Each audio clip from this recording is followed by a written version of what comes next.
Assalamualaikum warahmatullahi wabarakatuh. Selamat pagi anak-anak. Apa kabar kalian? Semoga kalian semua dalam keadaan sehat. Tetap jaga kesehatan dan tetap di rumah ya. Anak-anak masih semangat kan? Walaupun kita masih pembelajaran jarak jauh.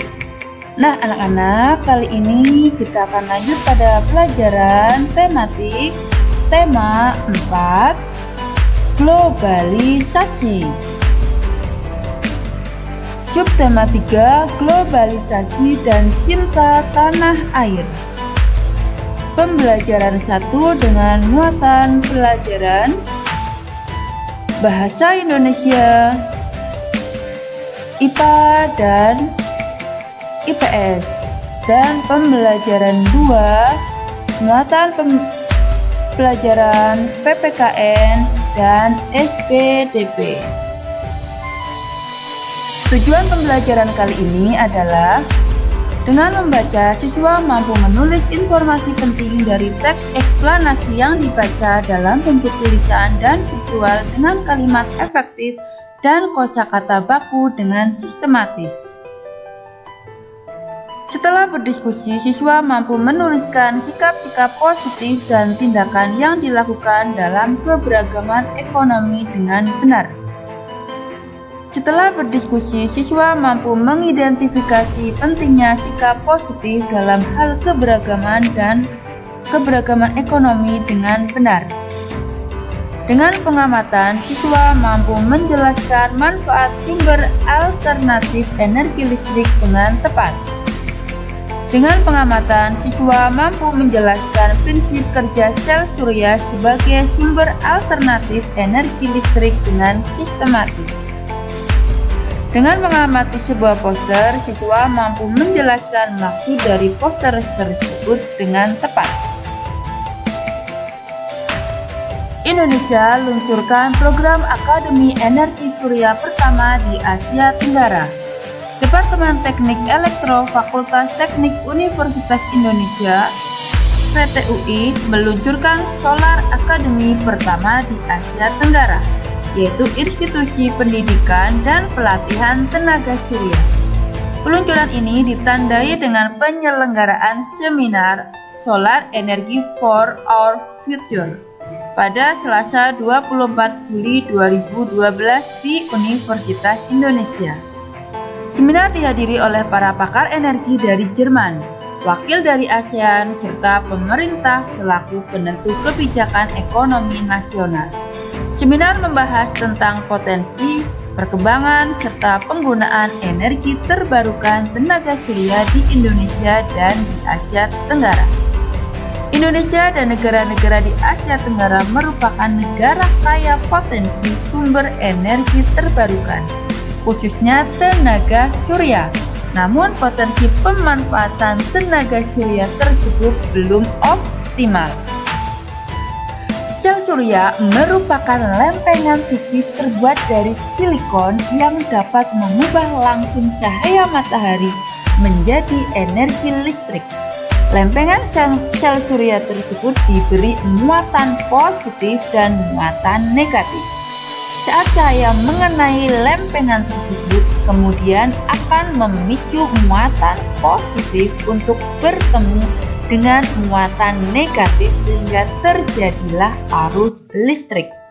Saat ini penggunaan sel surya masih terbatas hanya dalam skala kecil, seperti pada barang-barang elektronik dan sebagai pembangkit listrik pada daerah-daerah yang masih sulit dijangkau oleh jaringan listrik. Terbatasnya pengguna sel surya dikarenakan biaya untuk membuat lempengan silikon cukup tinggi. Dengan perkembangan teknologi diharapkan dapat ditemukan cara untuk meningkatkan efisiensi kerja dari sel surya. Pendiri Akademi Surya ini merupakan wujud nyata kepedulian UI yang diharapkan dapat menjawab permasalahan bangsa Indonesia mengenai krisis energi saat ini. Usaha mencari sumber energi alternatif yang bersih, tidak berpolusi, aman, dan dengan persediaan yang tidak terbatas sebagai pengganti bahan bakar fosil perlu terus diupayakan. Di antaranya adalah energi surya. Di era globalisasi ini, dengan adanya kebutuhan energi yang makin besar, penggunaan sumber energi listrik yang beragam tampaknya tidak bisa dihindari. Di era globalisasi ini, semakin banyak teknologi canggih yang ditemukan. Hampir seluruh penemuan tersebut menggunakan energi, khususnya listrik. Namun, akhir-akhir ini pasokan listrik semakin berkurang akibat semakin menipisnya sumber energi untuk memproduksi listrik seperti minyak bumi, gas, batu bara, dan panas bumi. Salah satu cara yang dapat kita lakukan adalah mencari sumber energi alternatif yang bersih, aman, bebas polusi, dan selalu tersedia tanpa batas. Salah satu bentuk energi alternatif tersebut adalah sel surya. Kamu telah membaca sedikit informasi tentang prinsip dasar dari cara kerja sel surya. Sekarang amati cara kerja panel listrik tenaga surya berikut.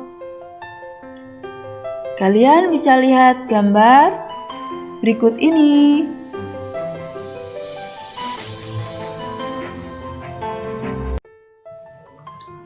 Nah, anak-anak, cahaya matahari merupakan salah satu sumber energi alternatif yang sangat besar gunanya. Kita juga bisa mencoba menggunakan sumber energi alternatif lainnya. Nah, kamu dapat menggunakan beberapa jenis buah atau umbi-umbian sebagai sumber alternatif energi listrik. Ayo lakukan percobaan berikut. Alat dan bahan. 1. Kentang. Bisa diganti lemon atau umbi-umbian yang lain. 2. Lampu LED atau lampu bohlam kecil. 3. Kabel. 4. Penjepit buaya. 5. Lempengan tembaga. 6. Lempengan seng. 7. Untuk mengganti tembaga dan seng dapat digunakan isi dalam baterai yang biasanya berwarna hitam. Langkah percobaan. Tusukkan lempengan tembaga dan seng ke dalam kentang mentah. 2. Jepitkan kabel kepada lempengan tersebut dan hubungkan dengan lampu. 3. Lihat nyala lampu yang terjadi. 4. Jika nyala lampu belum kelihatan, maka tambah kentang tersebut agar arus listrik yang dihasilkan bertambah.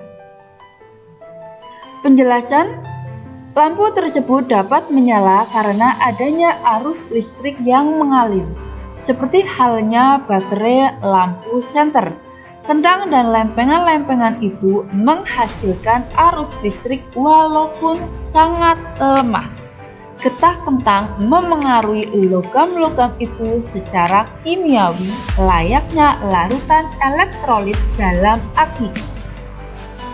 Oleh karena itu, susunan seperti ini disebut elemen galvanik. Karena yang pertama kali mengamati proses ini dalam eksperimen ialah seorang dokter Itali bernama Galvani. Selain kentang, kita bisa menggunakan jeruk, lemon, dan singkong. Nah, anak-anak, berpikir global, bertindak lokal. Apa makna pernyataan tersebut? Ayo kita diskusikan. Kalian bisa mengamati sebuah poster berikut ini. Kalian amati ya, terus kalian maknai isi poster tersebut. Berpikir global, bertindak lokal. Globalisasi adalah gelanggang pertaruhan kita sebagai bangsa dan umat manusia. Hal tersebut sangat terasa pengaruhnya di berbagai bidang kehidupan, dan tak seorang pun dapat mengisolasi diri atau mengelak dari hal tersebut.